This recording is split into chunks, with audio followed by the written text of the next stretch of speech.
Le col du Grand Colombier, aussi admiré que redouté.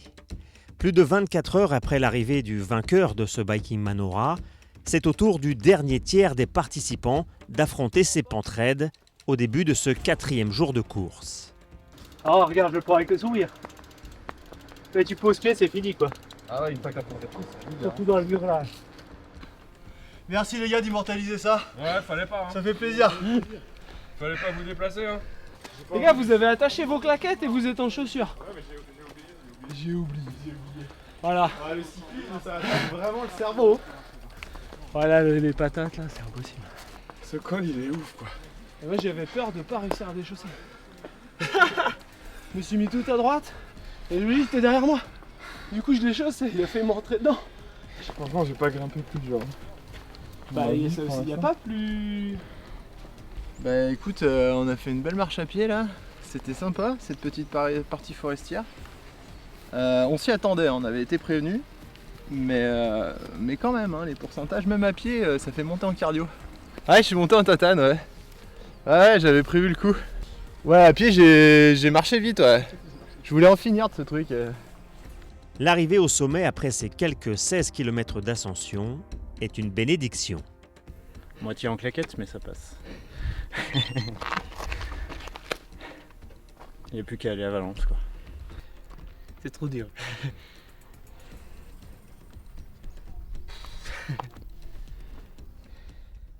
Devant eux, au kilomètre 830, après le col du Granier, un fan propose pour la 3e année consécutive un stand de ravitaillement improvisé. Un cadeau tombé du ciel, notamment pour Josiane et Ramona. So cool, merci. Wow. Moi je fais du vélo mais pas de longue distance comme ça. Je m'arrête aux 200 km. Ça suffit bien. Tous ceux qui passent là quand même ils se disent ça va le faire quoi. Bah ouais. Pendant ce temps, devant, au kilomètre 905, un petit groupe d'ultracyclistes traverse les champs de noyers près des gorges du Nant, l'une des entrées dans le massif du Vercors. Ouais, il y a un bon petit morceau après là qui arrive. C'est-à-dire? Ouais, je crois qu'il y a un bon 10% de moyenne pendant 13 bornes, hein, il me semble. Un truc comme ça, mais ça va quoi. Par rapport à ce qu'on a eu avant. J'espère qu'on marchera pas comme dans le Grand Colombier. C'est sadique, mais on kiffe. Mais je pense qu'on est un peu maso quand même.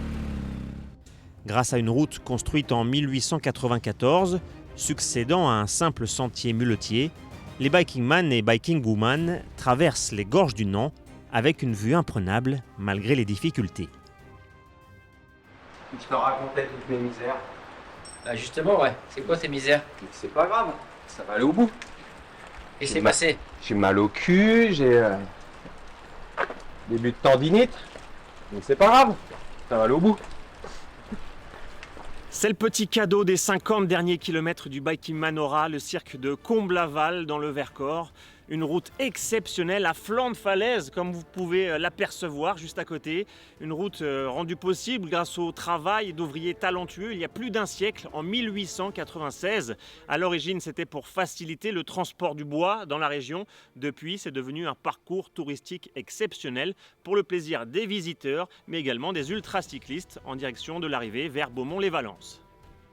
Mais pour rejoindre la ligne d'arrivée, il faut encore franchir le col de la Bataille, où la première paire de ce Biking Manora garde le sourire. Ça va bien. On est bien là, on sent la fin. Oh, de l'apéro, on est arrivé pile à temps.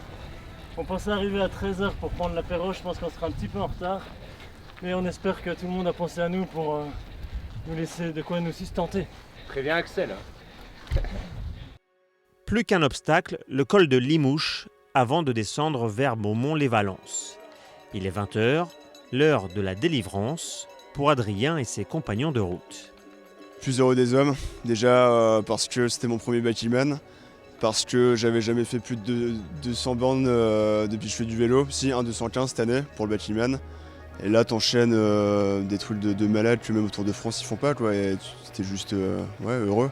Ma mère a aussi roulé de nuit cette nuit, c'était une surprise, elle était pas censée venir. Donc elle a pris la voiture, elle est arrivée à 3h30 à Beaumont. Hein. Et bah ouais c'est fou parce que Il y avait pareil, une copine qui doit arriver à la gare de Valence. Je lui avais dit ouais viens 19h30 à peu près, de toute façon je serais pas allé avant. Hein. Bon finalement j'arrive avant. Hein. Désolé Victoire, tu m'excuseras. 1000 km pour revenir au point de départ, ça fait beaucoup. Mais du mal à réaliser, parce que tu passes quand même par beaucoup d'émotions différentes. Mais ça fait du bien. Ça fait du bien, ça apaise. Parce que t'as beau insulter la terre entière maintes et maintes fois, et au final t'es content de l'avoir fait, quoi. Les trucs positifs, ça va être surtout la bonne confiance, enfin la confiance en soi. On apprend son corps, à connaître son corps, comment il évolue sous différentes contraintes. Et ça, tant que tu le fais pas, tu peux pas le savoir. Tu réalises quelque chose aussi à travers les autres. Parce que quand tu pédales, comme j'ai dit, t'es dans le truc, tu pédales, tu fais kilomètre après kilomètre. Là, 1000 km, pour moi, c'est qu'un chiffre. Hein. Je sais que j'ai juste galéré pendant 4 jours. Et c'est à travers les autres où ils te disent « Ah ouais, putain, quand même, c'est un sacré truc. » Et là, tu dis « Ah ouais », tu commences à réaliser. Plus qu'une course, c'est un voyage intérieur où tu apprends beaucoup de choses, tu vois ta limite, tu souffres évidemment, parce que des moments que tu souffres beaucoup, il y a des moments que tu es très content, il y a des moments que tu veux abandonner, qu'il faut, on va dire, les gérer. Tu te connais de plus en plus mieux. Et à la fin, les résultats, c'est, on va dire, les définir. Et la fierté de définir, c'est un objectif. Pour eux, le défi est accompli. Pour les autres, il va falloir encore pédaler jour et nuit. Le compte à rebours est lancé.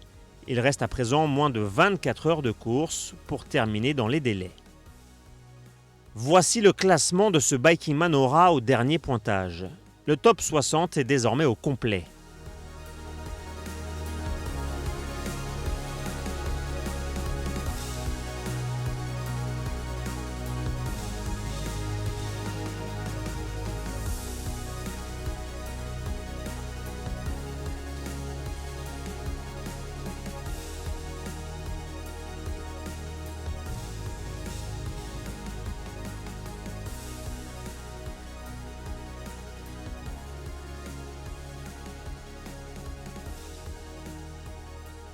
Vous pouvez continuer de suivre les derniers instants de ce Biking Man Aura sur nos réseaux sociaux et grâce au live tracking dont le lien est dans la description.